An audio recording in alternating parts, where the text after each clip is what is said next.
To get out of the red, so-called black people need to go green. Hemp cannabis, the holy herb of renown.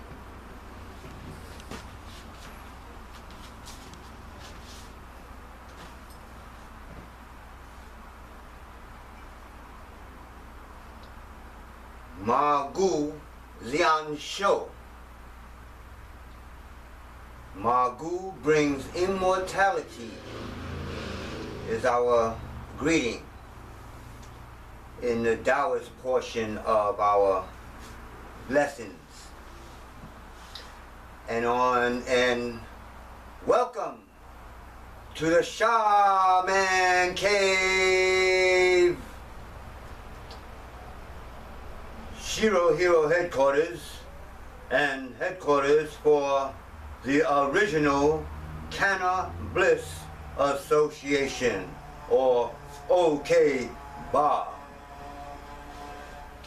Now, OK Bar, as opposed to Perneter Kemet, which is the temple church, OK Bar, or the original Kanna Bliss Association, in that part of our organization, we'll be focusing on the so-called secular areas of the hemp and cannabis. Mostly the hemp, really. The cannabis is mostly going to be with the spiritual stuff. That's going to be dealing with members, and if members want to get into say the business side of the cannabis, getting like dispensaries and all that type of stuff. We're not really focused on that, but if one of the members want to get into that from the business side of it, us being a temple and church, we can help. So that's the idea about this video now, is what is it about the cannabis and hemp that we're trying to get across to you people, my people. Well, let's start out with a little our story. They call it his story, but it's our story. And the oldest mention of, like here at the temple, we teach the ancient Egyptian spirituality of the holy herb, which was called Shim-Shim-Tu. Not marijuana, not Kanna balsam, not cannabis. It was called Shim-Shim-Tu. And hemp had a similar name. I think it was Shim-Ti. Now the oldest complete medical book on the planet is called the Ebers Papyrus. Now of course Ebers was some dude that found it. He wasn't no ancient Egyptian, so they named it after him. But in the Ebers, or Ebers, that's it right there, the Ebers Papyrus, they talk about, guess what? The Mari-HuAna hemp, and how it was used, medically for women's problems, etc. And of course, Perneter Kemet, we are the oldest temple on the planet that practices the use of the holy herb. So what's so holy about this herb? Well, let me see. This is a plant that you can grow. It's really fantastic. But let's do a little more history first. Just right quick. I did the history on this myself, but just something right quick. We black people, African Americans, colored, Negro, or whatever we are, we always saying, we built America, we built America. How did we build America? Oh, well, we were slaves. So what was we doing in slavery? Oh, we was picking cotton. We built America picking cotton. No. Cotton did not build America. Hemp built America. And guess what? Guess who was growing and cutting down and all that, the hemp plants. Slaves, well, I wasn't a slave, I'm not a slave, but you know what I mean. So the cotton was bundled up or packaged up raw after it was picked. Yeah, we picked it, but America was under British and England rule at that time. So they would take all this cotton and guess what? They would put it in hemp bales.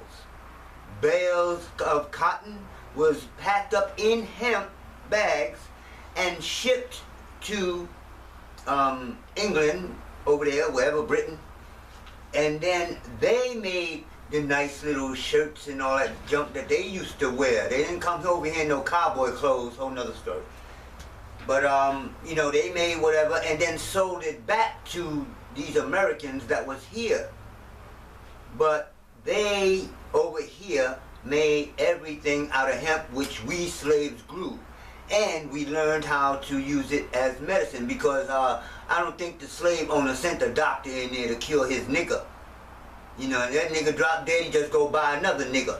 You understand? So we had to cure ourselves with this medicine. And the women taught us how to smoke. They found out from picking this herb that, you know, you're gonna get like, oh, whoa, yo, hey, take a little bit of this if you're sick. You understand? Yo, do the history. Don't believe me, check it out. As my teachers say. So what's so special about this herb that we have been smoking for centuries and nobody's been getting cancer and dropping dead and overdosing? Cannabis.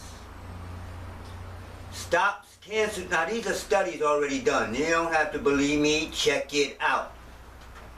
Stops cancer growth. Reduces neurological impairment,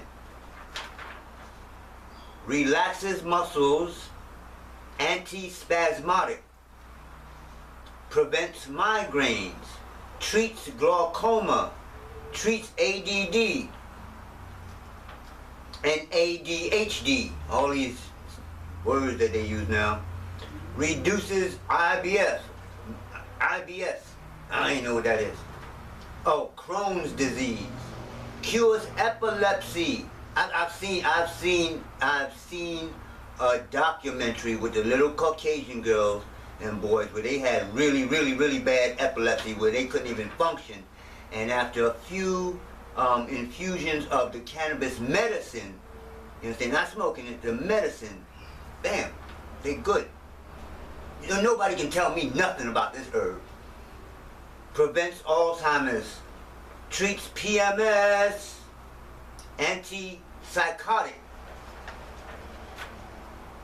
makes biodegradable plastic. Oh, they going into something else. Now they talking about the hemp. Makes plastic, makes paper, makes fuel, solvents, lubricants, makes industrial textiles, consumer textiles, I guess industrial like carpet. Makes building materials. They can make hemp bricks. Could end deforestation. You understand? If you're making paper and all the stuff that you can, and building bricks instead of cutting down trees to make for carpentry, no more chopping down the trees. Sounds ecological to me. Could end dependence on oil, gas, and coal. Come on, come on. I mean, this is a no-brainer. But you can understand why big companies don't want us to have this stuff. I'm not worried about trying to get all blacks in the whole world into this. We are getting a few of us out of here that really want to do this thing, and this is the plant to make us self-sufficient. We already got the property. So those of you who are ready, and then you're still wondering why this is illegal, so, you know, I just don't sit around and read all this stuff, you know. Before I came back here to New York and California, I went to this seminar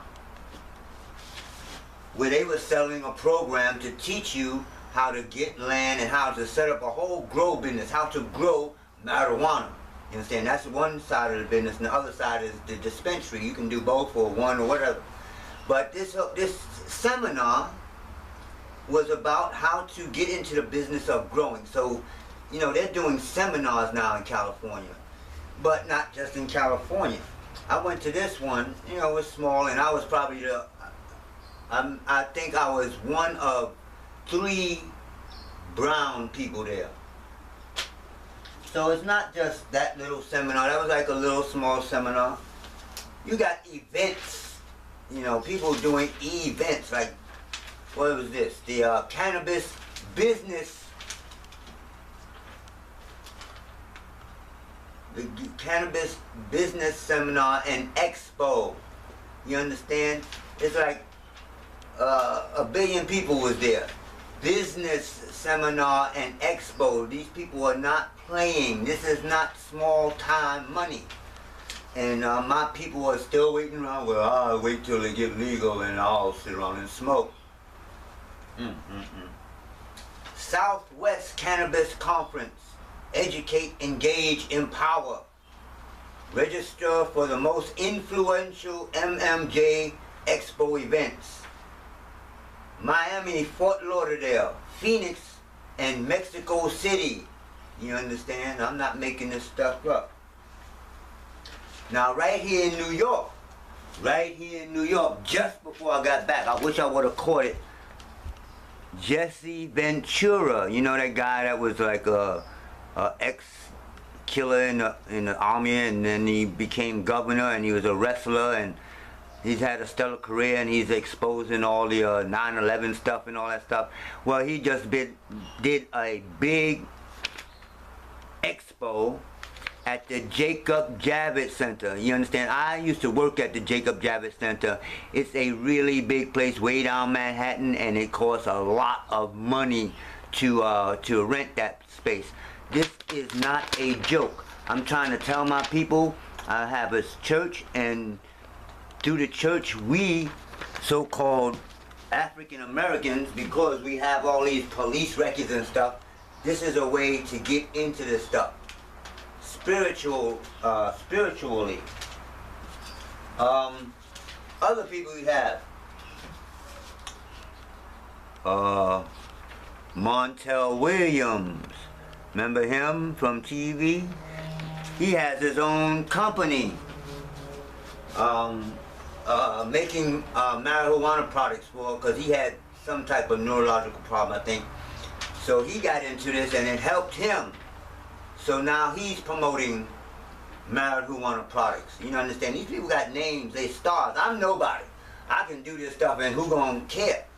But I'm trying to tell you, I have, you know, the advantage because of the church. You understand? Especially here in New York, because it's not legal yet, but we know it's coming. Now, what's up with the Kung Fu? What's up with the marijuana and Kung Fu? Well, check these brothers out. If you know anything about MMA, Frank Shamrock, he has a TV show on talking about the culture, you know, the marijuana culture and all that type of stuff. Frank Shamrock, very famous MMA guy. More MMA guys promoting the holy herb. The Diaz brothers, you understand? I'm not the only dude in martial arts that smoke, and I'm no MMA fighter. I am none of that stuff. I'll come up, I can punch a little bit, but I'm not one of these dudes. These dudes are up there, you know, high level performing, fighting. And the Diaz, I think they're mostly using it for pain management and stuff. So I mean, it's already out there. I'm not really doing, the newest thing that I'm doing is that I've created a whole system based on the art, not just smoking it and then my martial art is something separate. No, I created a martial art and a whole healing system using the holy herb. Now, as I said, we are a real, I use church and temple interchangeably. Not interchangeably, actually together. Because in a temple, the difference is, from our point of view, a temple, you learn things. You learn how to breathe. You learn how to meditate. You learn stuff to do. In a church, basically is just a group of people. All that church means is a group of people coming together to do their spiritual thing. Mostly people worshiping some guy in the sky, but the word church just means a group of people coming together and practice whatever it is they practice together. So I use the two interchangeably, plus the IRS makes us say church for legal purposes. So we are legally the Church of Divinity of ancient Egypt. But again, in my promotions I'll use temple so people will understand we're not a church and we don't really preach. Well, I'm preaching now, but we don't really preach about Jesus and save yourself. Well, we preach save yourself. So, I am a legal, real temple church. This is my certificate, and this is my letter from the people out there that gave me my charter. And it says right here, R.T. Bates, or Roy T. Bates, Chief Magi, is certified with Perinator Kemet and divinely authorized to perform weddings, processions, circles, holy days, Sabbath, esbets, ceremonies, celebrations, fire jumpings, on and on and on. I can do that stuff. I am a priest or cannabis clergy. So we just use the word magi for my own purposes. And now, like I said, now we are the Church of Ancient Egypt, but the Taoist part goes together with it. So in the first part of our training, we go through the Taoism to strengthen the body, to heal the body, and all that stuff. And then later on, the ancient Egyptian, the Medu Neter, is mostly for spiritual and soul work. You know what I'm saying? So Taoism is for the health and the healing and the transforming of the physical body, all that good stuff. The Medu Neter is for strengthening what's called the faculties of the soul. The willpower, left, right brain, we get into some deep stuff. But I showed this at certificates because in Taoism we do have our own literature in the Ma-Gu. This is the way of infinite, this is the book, the Ma-Gu book, the way of infinite harmony. It's not a whole lot of stuff. It's not about believing in anything, but it's just enough to make it a real religion, if you will, you know. So it's fact. Taoism by itself, but here go the fact part about the Taoist sect that uses the holy herb. And it's basically just some simple stuff. Who is Ma-Gu?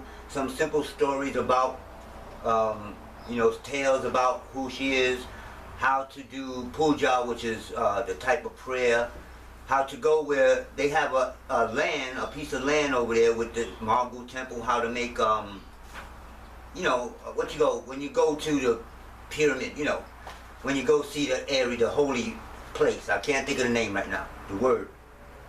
You know, so basically that's all this is. The way of infinite harmony, the path of Her Holiness Ma-Gu, goddess or deity of cannabis. Alright, so that's it. I'm trying to get across to people that, come on people, let's get with me. There's not too many people that has this church. Not brothers and sisters anyway.